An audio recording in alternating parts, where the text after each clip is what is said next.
Cool. I think we are live. Hi, everyone. I am Surya, co-founder of Persona AI, and I'm so excited to be hosting Jesse from LeadMagic today.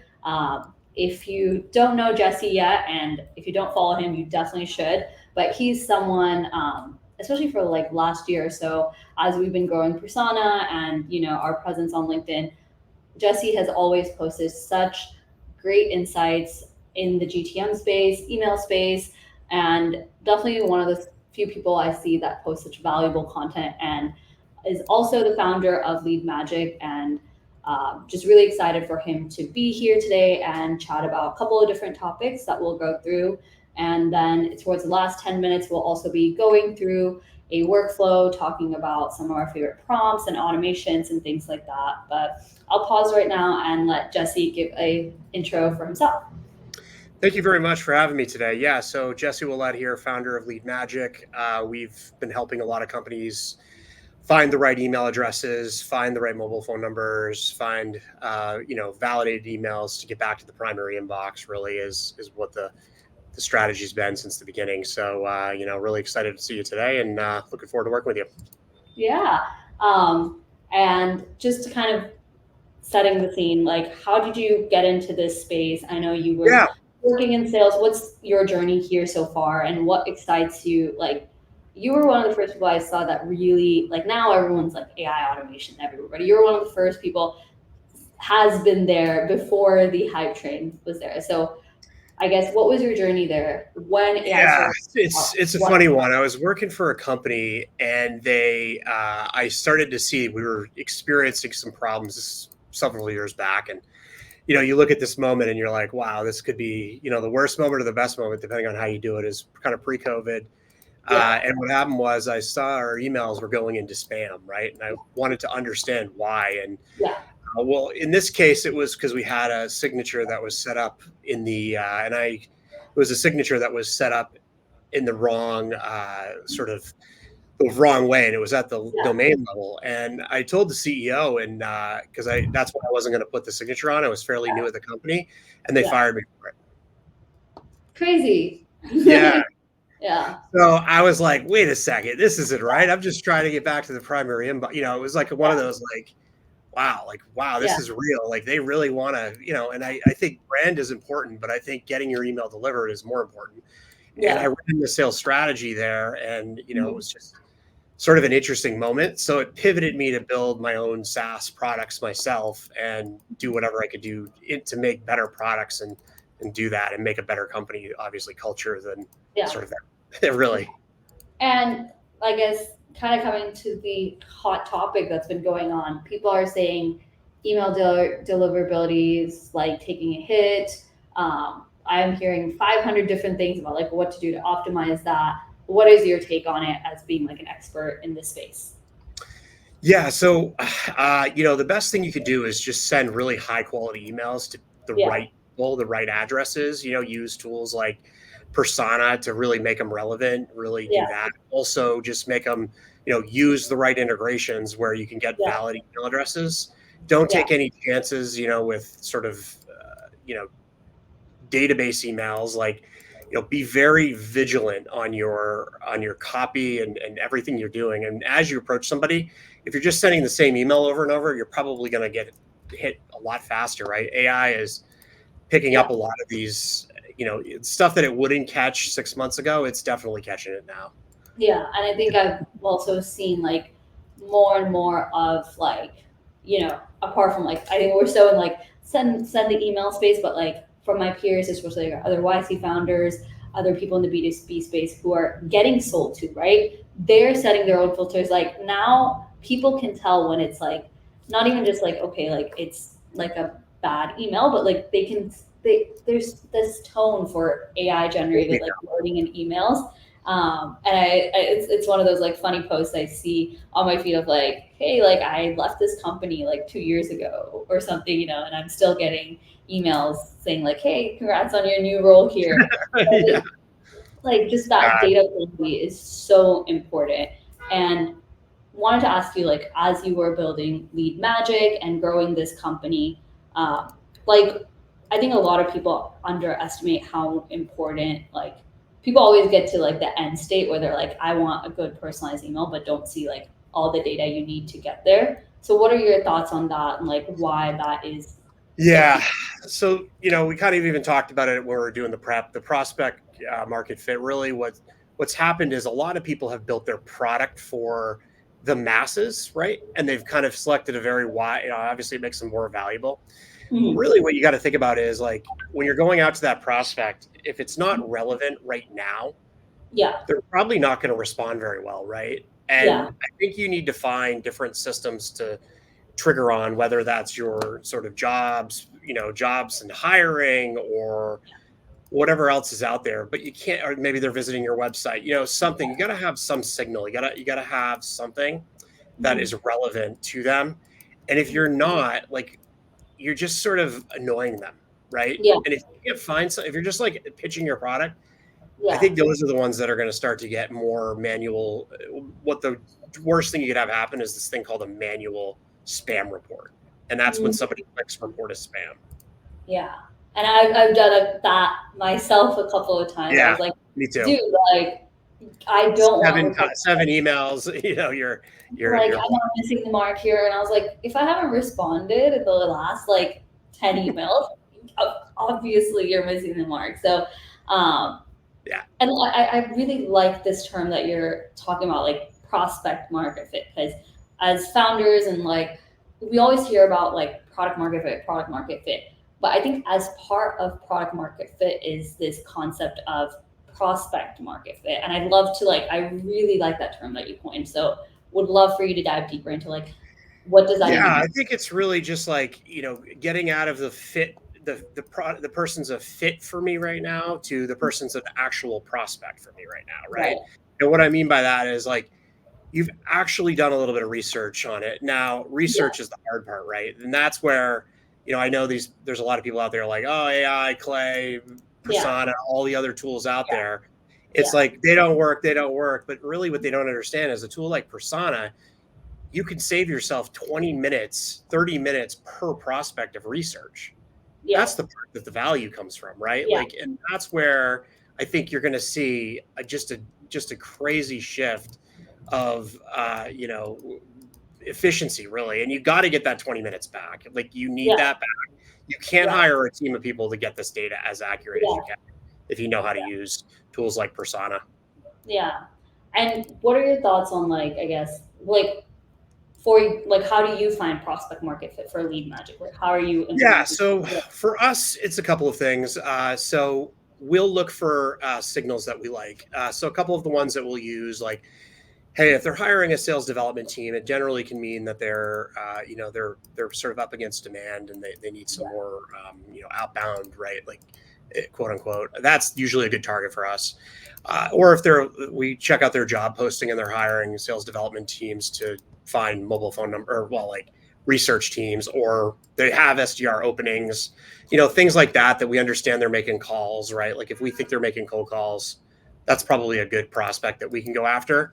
Mhm. And when we do things, we try to do it in a way where we're marketing to that group of people that we know we can help.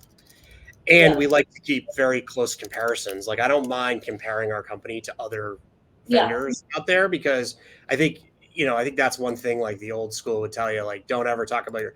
I actually think it's a good thing, because what it'll Mhm. do is it'll allow people to understand what you do faster. And I Yeah. think that's one of the areas that, so we'll look for signals like that, hiring, but we'll look for certain contextual things that are a little bit more relevant. Yeah. What like, in both ways of like as a founder consuming data, trying to find the right data, and as a platform that partners with data providers, I know how vast the space is. What should people keep in mind, like as they're evaluating data providers in general? Like, say I'm a new Yeah, founder, I'm starting a company. Like, literally, if I post like, "Hey, I am looking for quality data," I saw someone posting that yesterday. Hundreds of comments, like, "Check this out, check that hundreds out." of, yeah. So, like, as someone evaluating it, just even from like a third party perspective, what should someone be looking for? I would say don't buy just one, really. I mean, I think what happens is the companies that I see hurting right now, they're buying a huge license to an annual contract, and they're not able to really, they're not looking at the quality.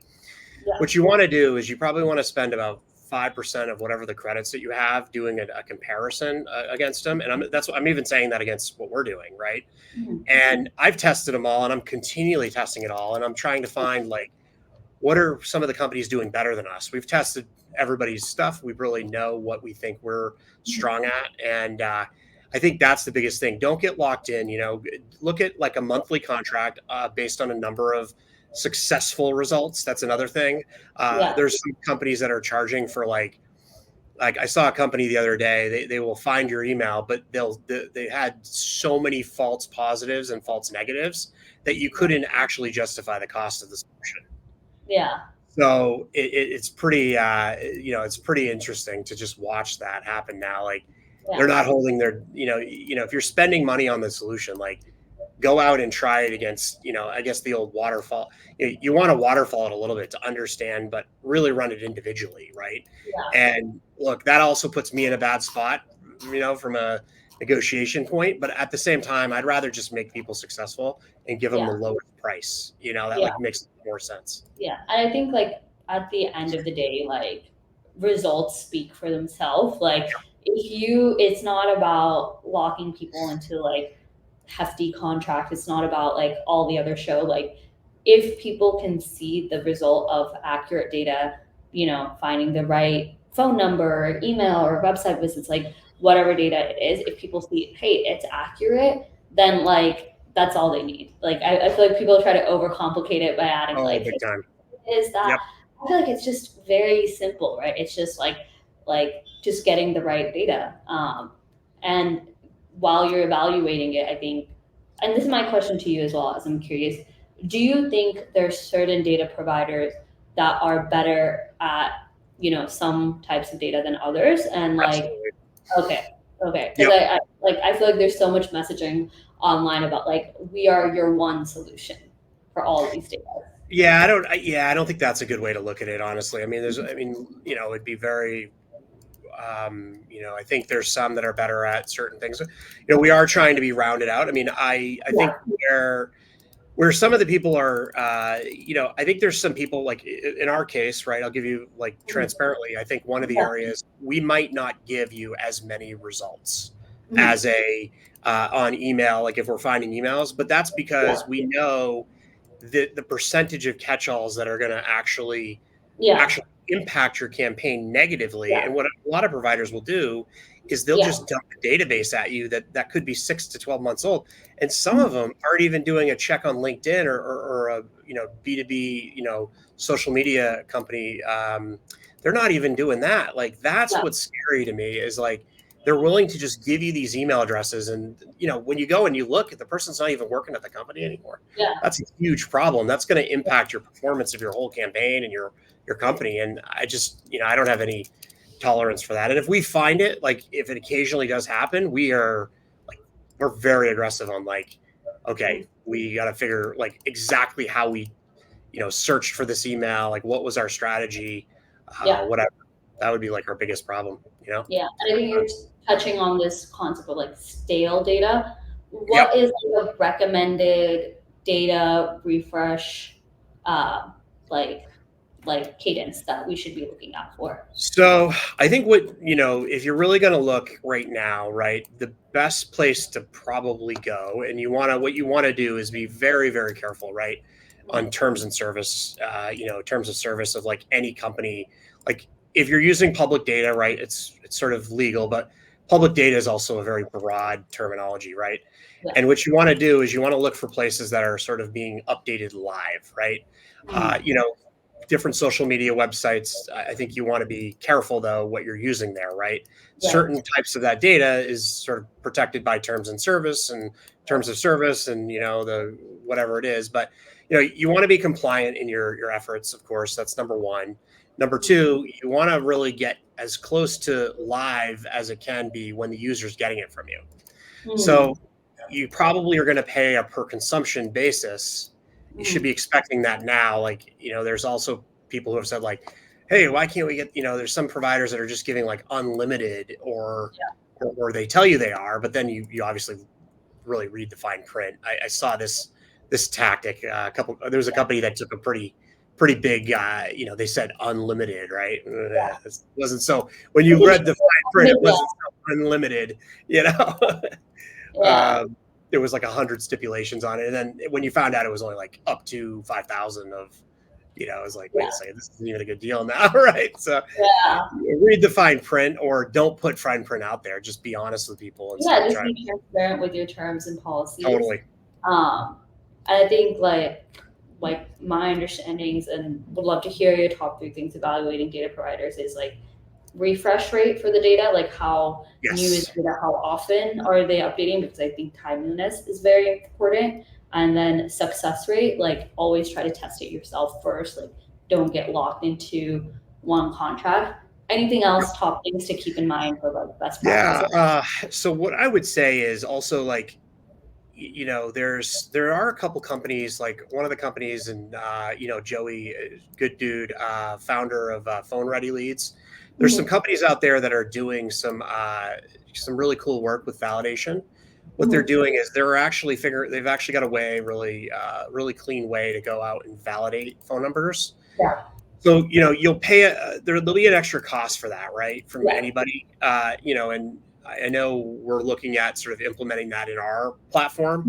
Yeah. However, we have to price that. We'll have to figure that out. But I Yeah. think it's very valuable to have them sort of out there validating the leads. And what I mean by that is there's some people that have a higher propensity to pick up the phone, Yeah. and you kind of want to know who those people are. You could Yeah. spend a lot less time wasted if you're doing that. They have Mhm. sort of a view, and it's something that I'd recommend, maybe invest into, because you can actually get a lot of value out of providers like that. Yeah. Shop them around, see who else is out there. But like, there's one that we've worked with before that we know is pretty solid. Yeah. Another question I have is just around this sort of like price, right? Like people are always like, I want the best data quality, but I also want it to be super cheap. Right. And like I'm just always like it's like it's funny to me when I get that question where they're like, yeah, give me all the best, but like I'm going to willing to pay very little. So it's like, maybe could you expand on like what is the cost that you are like, it's, I always think of like it's gonna bite you back if you're buying cheap data, but I think you're the best person to speak on that. Can you go on Yeah. like, yeah, It's one of those things. Like, I think you try things out. I think what the biggest thing is, like, make sure they have a way to make integrations with tools like Persona, right? Because by doing that, you're going to get into a situation where you can sort of, one of those columns can be that data provider, and I think you're going to want to test that stuff over time. yeah, And what you should do is come up with your own unit testing. Like, hey, we know these emails or these are valid. We yeah, know these email, like we've tested them because we know the people, right? yeah, Like we've already communicated with them. You mhm, probably want to do some stuff like that, right? And yeah, what I would say is the more of that stuff that you can do, mhm, uh, you know, that's going to really, really change how you do it, and have those test cases ready whenever you're going to onboard it, and never sign up for a year if you can avoid yeah, it, right?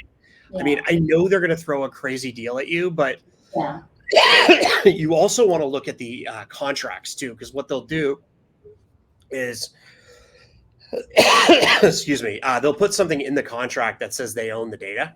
yeah, And I mean, we yeah. all know that's unrealistic. Your Yeah. Read RevOps is going to hate yeah, you if you sign yeah, that, because when they try yeah, to get out of that, and that's where we've had a lot of people getting canceled out there for the, like we've seen, like everybody's seen the LinkedIn post where someone's locked into a specific yeah, data provider's crazy contract and needs to yeah, get out of it. Like that just don't get yourself in. Check yeah, those T's and C's, and have yeah, a business person check it too. It's actually easy to get through legal. It's a yeah. hard one to get through business, actually.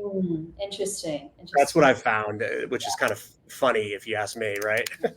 Um, and yeah, I guess my last question before we kind of Yeah. go through the workflow is what if, I guess, one thing, while I feel like as building a company, you're always surprised, even though you might be so experienced in the space. Like, what is something that has surprised you and the learning for yourself as you've been building LeadMagic? So we started out with our first product, and we still have it, but it's our visitor identification. What was really surprising to me is it's I guess it's similar to like an R B2B, except we're looking at companies. So we're not competitive; we'd be more complementary. It'd be Mm-hmm. kind of competitive to maybe like a Clearbit reveal or something like that. But Mm-hmm. what we've noted, what we were really shocked on when we built that product Mm-hmm. is people had a hard time Mm-hmm. believing that these people were actually on their website. Yeah. Yeah. Now, I can tell you, knowing a lot about the technology, you don't have to, like, it is the right company. They are on there. The problem is not knowing it for a fact Mm-hmm. sort of delayed the growth of that in our company. Like, we really struggled to get that message out there the right way. And I had a lot of people that sort of like would try it, but they'd always be like, we're not really following up with them. And it's Yeah. not really that great of a signal. Yeah. It's like, really? Like, you really can't figure out, like, these are the people on your site. Like, I'm telling you, like, you don't Yeah. have to worry about it.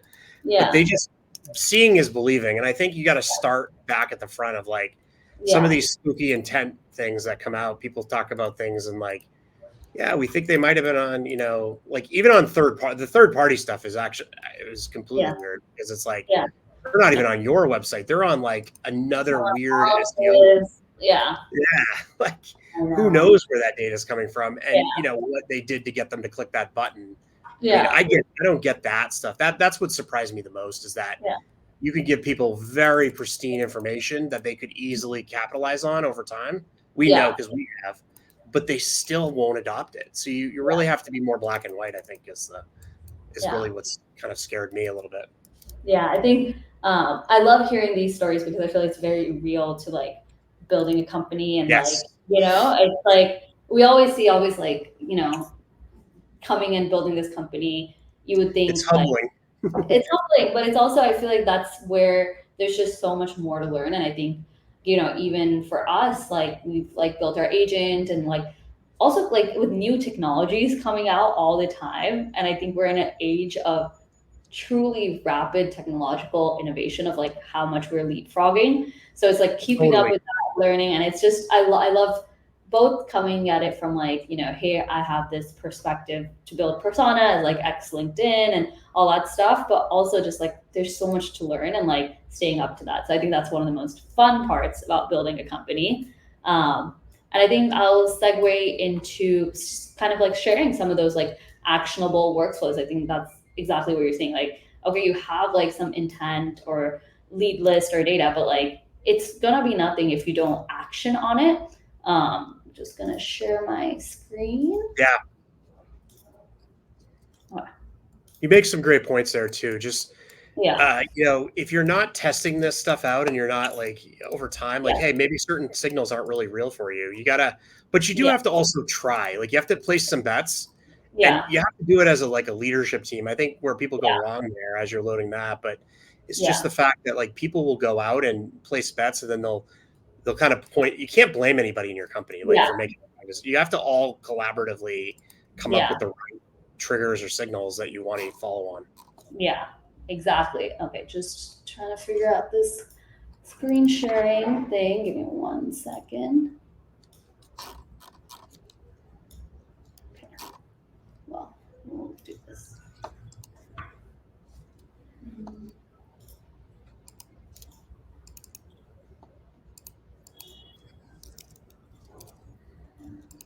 Okay, do you see my screen? Like a Yep. mural board? Yep.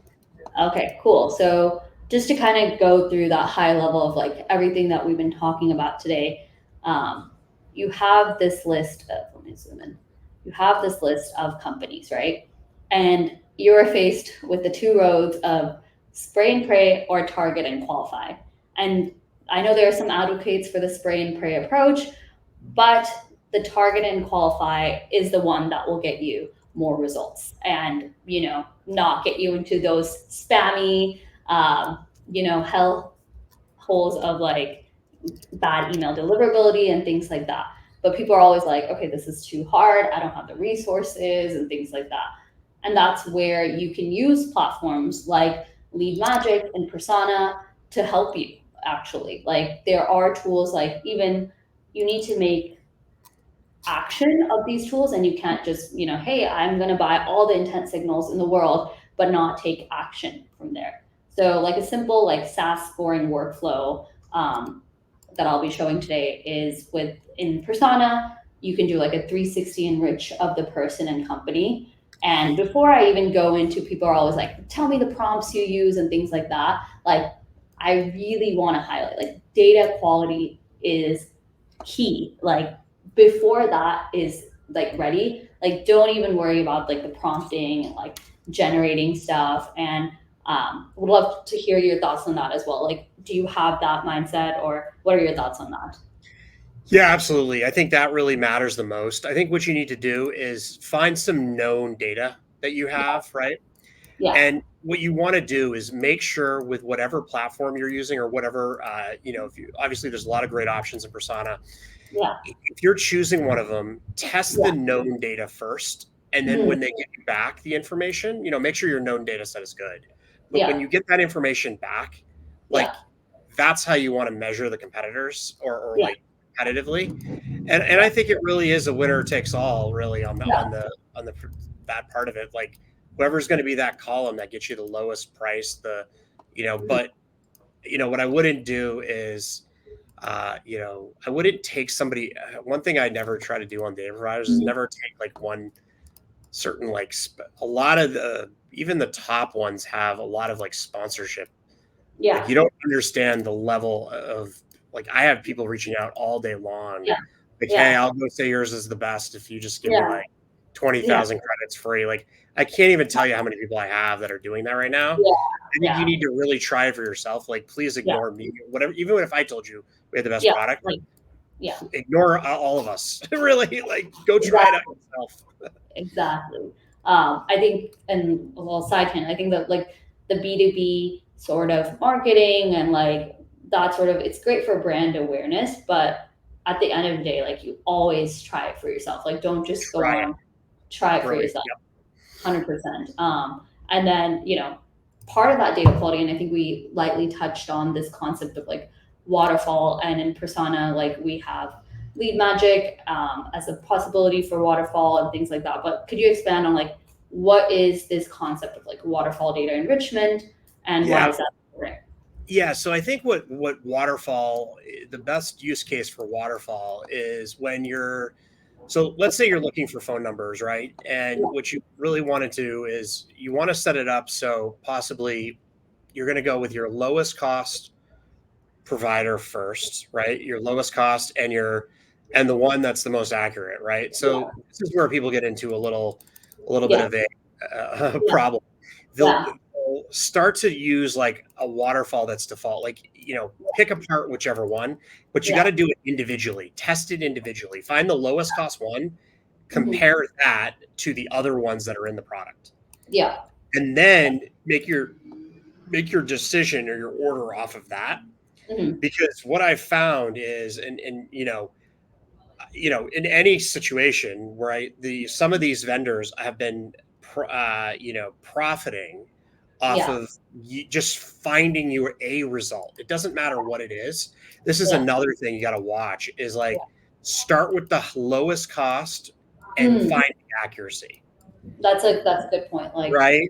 yeah, Even if like look, I put myself at risk because like if we're not the lowest cost, and this is probably why a lot of the bigger data providers are going to stay away from, different tools because they're afraid if they get into that sort of like waterfall competition, they're not going to get first place at all. yeah, they might not perform as well, right? Right. And that's why I'm going right into the Yeah, like fire. leaning into the We accuracy. know, we know I've tested all the other ones, right? And Yeah, I can tell you where we're better than them. And I have faith that if people actually run the test, it's yeah, sort of like an equalizer for us because yeah, the marketing and sales part is much harder these days, yeah, right?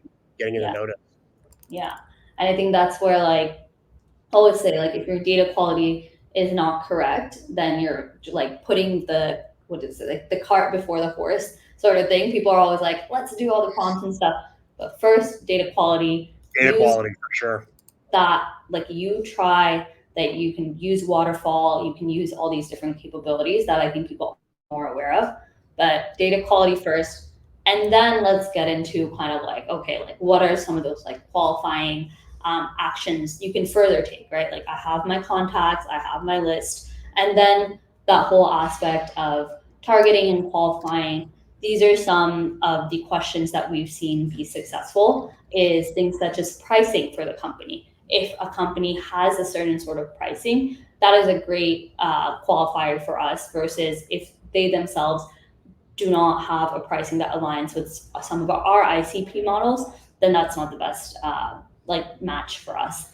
Another thing we are now checking in our ICP models is if they launched on Product Hunt. And if you haven't heard of Product Hunt, it is a Yep. great website to launch products, and any indie hacker can do it. To even, I think yesterday Apple launched on Product Hunt, so Mm-hmm. like any indie hacker to big enterprise companies always launch on Product Hunt, and those Product Hunt pages are nuggets of gems that you can get from how is that company positioning their product, what are people commenting, what is their offers, and things like that.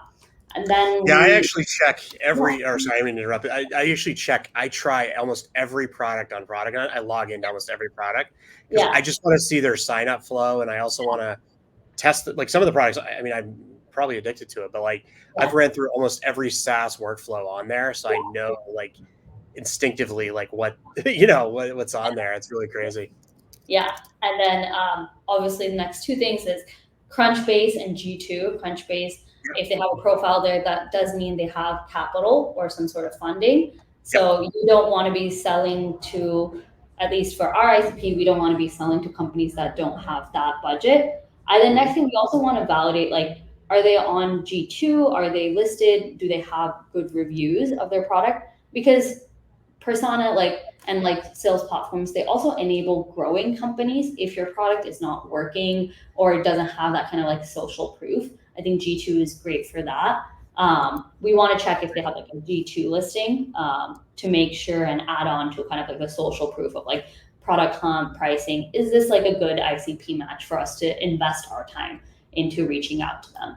And then the last thing I always like to check for is like certain keywords, such as like usually I try to check if they have keywords such as like trial, or if they have keywords regarding like anything regarding sales or automations. So they'll be more familiar. I started checking for AI as well, because a lot of AI companies are growing really fast and hiring really fast. So I think it's also great to check for keywords as well. And I think that's where, for Persona, I think our focus, along with partnering and consolidating the best data providers in the world, is also to build the best AI agents as well, to consolidate this research and make it accessible.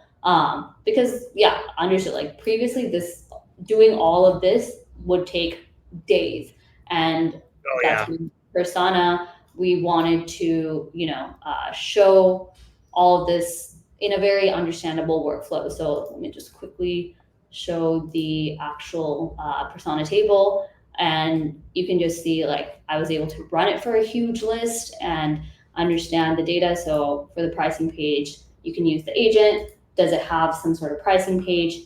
You can literally just in natural language. We don't have those barriers anymore where you need to have complex coding skills to get information anymore. I think that's like one of the best parts about AI, is that it makes it so accessible, because all of the coding happens in natural language. So for Yes. pricing, we check if they have certain pricing. Is this product listed on Product Hunt? And just to make it easier for us, because people are always like, the AI is returning some like long answer. We just want to know yes or no for qualifiers. So you see like yes or no here is available on Crunchbase, and you have to like be very specific with the prompts. And I think this is something people try to like skirt on and think that AI in general is like some catch-all. It will understand what you're saying. You need to be specific, and don't skimp on the prompt. Be very specific. Do you have any like funny times where you've seen like weird results from AI, and what are your thoughts on like the right Yeah, process? one of the things we've been really doing a lot of Yeah, is when you're doing, at least when you're in ChatGPT, right? yeah, They're sort of limited in what, obviously they have the biggest microscope on them from yeah, just from compliance and, not yeah, stealing everybody's stuff, right? yeah. Now, we've also found that like if you use Google with ChatGPT, you Mm, can sort of get a much, deeper, you kind of have to bring it in a little bit of a different way, but from the SERP or whatever, but that helps. And I yeah. think, Do it like a Google search on top of. yeah, Yep, yep. yeah, like pulling it in with their the tools like the API, like the assistant, you can pull in Yeah, like Google search itself. I think if you can learn how to master that, that's something yeah, big. I mean, like, for example, like yesterday, like you were talking about even Apple, I think they got third and fourth on the yesterday's top yeah, product. yeah, So they didn't even win. Product is like interesting, but it's like so just yeah, be careful. Like, you hope the LLM is built yeah, in a way where it's figuring stuff like that out. yeah, But this is something funny that like you just you yeah. I mean, it's really interesting, but yeah, I think that's probably my number one hack really for ChatGPT is like pulling in the data from particular sources. I've used a lot of tools for that, and you could bring those even into Persona. Yeah, and I think just kind of before we wrap up, want to share that like if you are a customer of LeadMagic, you can search phone numbers from any LinkedIn profile here. You can just add in your API key from LeadMagic here and use it along with any of our other enrichments. And then LeadMagic also has an awesome webhook functionality for you to push data into Persona and use all that goodness with AI and everything like that. So it's been a great partnership and learning working with the LeadMagic team, and like cannot like recommend them more. Like we evaluate hundreds of data providers like weekly. So just really excited to be partnering, and kind of just closing thoughts. I guess going into like the future of this, right? Like we're seeing more and more capabilities with agents and data and like spam now. Like I think last year you could still get away with sending a mediocrely like like a very mediocre AI generated email. People would still be like, oh wow, like how'd you get this? Like, hey, I saw you went to this school or something. I think now those are just getting marked as spam very, very Oh yeah, quickly. So yeah, what are your thoughts going into the future? yeah. I think it starts with really just starting with a quality focus, like you mentioned in the Yeah, beginning. I think that's number one. I think the other thing that's really exciting to me is, tools like Persona come out and, I'm noticing there's a lot more salespeople and marketing folks that are even operations that were like traditionally rev ops that are yeah, sort of becoming, engineers or sort of like their own sort of niche. And I think some organizations are embracing this. mhm, uh, they definitely aren't rev ops, right? They're definitely not your traditional rev ops team. They're yeah, definitely not your traditional sales team. Although sometimes their conversion and their strategy is that to acquire mhm, as much as possible, and they're definitely not your traditional marketing team. And I think companies that figure out how to embrace these people, yeah, I obviously it didn't work out for me. I wasn't going to wait around for them to figure me out. I wanted yeah, to be like I wasn't going to do that, and it ended up costing me, to go out and build my own company, which is what I ultimately wanted to do, anyways. Which is okay, it's a good yeah, finding, so don't worry about it if it happens to you. You can figure it out. Not that yeah, I'm the case study for that, but yeah, the point is that the more you can embrace these folks, I think it's better. I mean, we've built a group of 1,000 people on WhatsApp that are talking about tools every single day, and like that's all we talk about. Like yeah, there's no other conversation in there. In fact, we've had to like throw people out that can't follow the rules on that. yeah, So, yeah, but that's one of the things that I'd say is like really yeah, changing, embracing these super intelligent marketing, sales, operations people that are kind of a combined yeah, focus. But a lot of the times you're going to find they're focused on conversion and yeah, efficiency. And I love that group of people. yeah. Uh, you Conversion know, efficiency, and I think I'd like to add one more thing. I yeah, think new technologies are enabling us to be a lot more creative. Like, don't see these as a way to like cut corners, but like you're already operating. If you're like a 10x engineer or a 10x growth person, make yourself a 100x person. I think that's what these enable, not like 0 to 1, but like 1 to 100. I I think love that's that. the step to That's take. awesome. Yeah. And yeah, I think we're about time, just kind of closing off. Thank you so much, Jesse, Thank you. coming Appreciate and it. talking with us. It's been great. I think I learned a lot from this conversation, and we're really excited to continue our partnership with LeadMagic. And yeah, anything else from your side, Jesse? No, I think just embracing the in your company, just embracing this sort of new group of people that Yeah, I'm not saying I'm the poster child for that, but like please yeah, embrace them because I think you're leaving something on the table. And the yeah, CROs I'm talking to, they're finding ways to integrate these people into their yeah, company, or they're going to lose them, right? Like these people yeah. aren't going to hang around. So, awesome job, you guys built a great product, and really excited to partner with you guys. Awesome. Thank you so much, Jesse. And Thank you. yeah, catch us next week for another awesome integration webinar. Thank you. Bye bye.